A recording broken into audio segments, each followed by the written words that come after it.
Hey, Bill O'Reilly here, and this is the Talking Points Memo.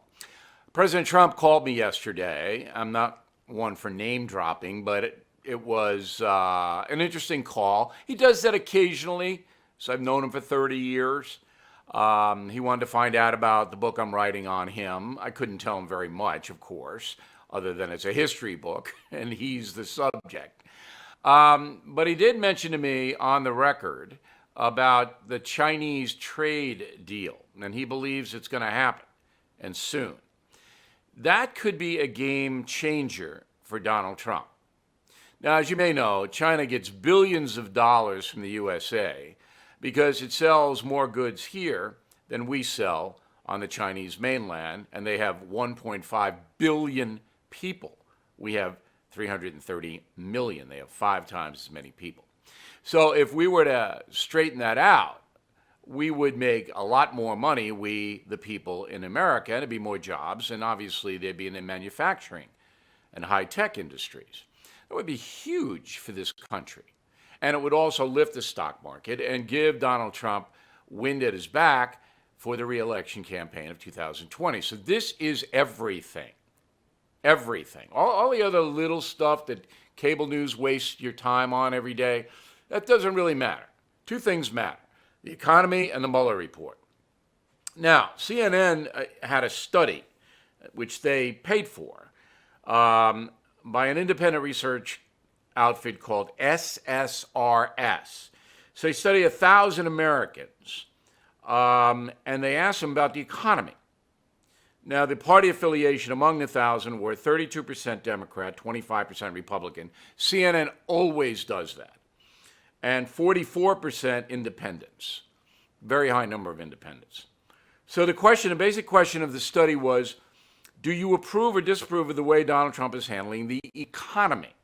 51% approve, 42% disapprove. But the second question asks, how would you rate the economic conditions in the country today? Very good, somewhat poor, very poor. Good or somewhat good, 71%. And poor, 27%.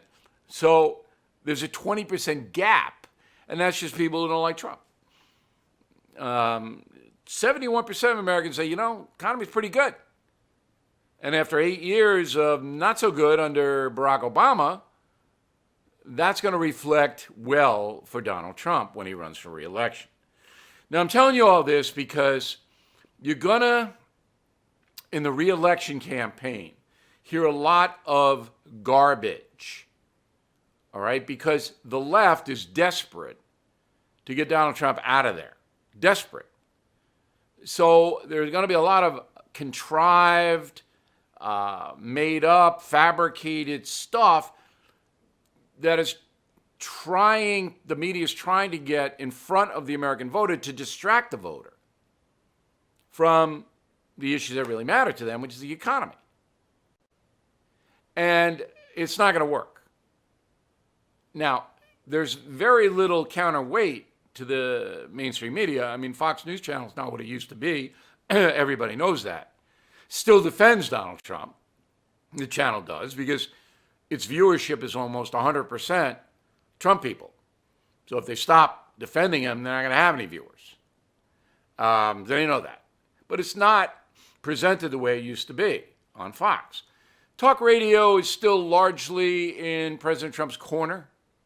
There are no liberal, successful talk radio programs on a national level. So Rush Limbaugh and Sean Hannity and Glenn Beck and those guys, they don't want the liberal takeover. They don't want that. So there's a little counterweight there. But individual Americans, when they go to the polls, usually vote on their own personal situations. And if you're making more money now than you made 5 years ago, and if you have more job opportunities, so if you don't like your boss or you don't like your job, and other jobs you can go to, I don't know if you're going to be throwing out the incumbent president administration that's made that possible. I'm not a rooter.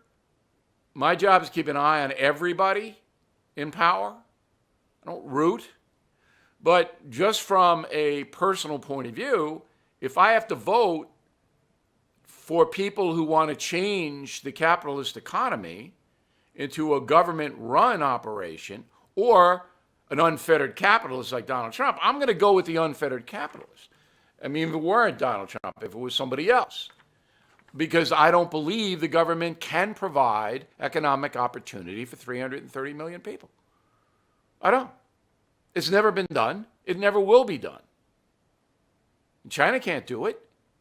They're still communist, but Shanghai and Beijing and Hong Kong, and they're all capitalist. They're all making as much money as they can make. And then it spreads out to the other Chinese people in the hinterlands who don't have much.